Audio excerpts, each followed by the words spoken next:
Hey, I'm Darcy, and welcome to Screencasts Online. iOS 18 is out, and while we don't yet have access to Apple Intelligence features, there's still plenty to cover with this release.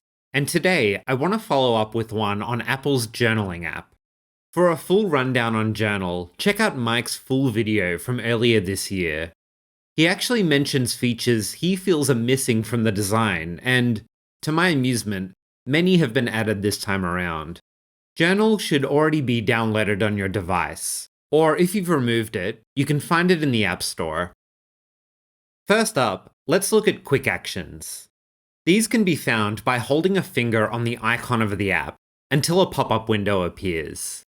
From here, you can select New Entry, View Suggestions, Add Photos, or Record Audio. I'll select View Suggestions, and it jumps right into the app, ready to make an entry. Specifically, the Suggested Entries is selected, which is the sparkling wand icon next to the AA. That's just a quick preview of one of this week's Apple-related tutorials from Screencasts Online. Screencasts Online is your premium source of Apple-related video tutorials.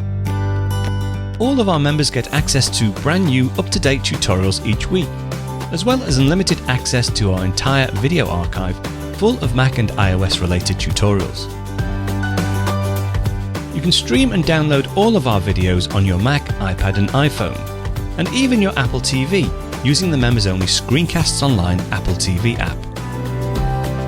Membership also includes a complimentary subscription to the digital Screencasts Online monthly magazine, published each month and packed with videos, articles, reviews, as well as hints and tips covering all aspects of the Mac, iPad, iPhone, and all of the other fantastic Apple products.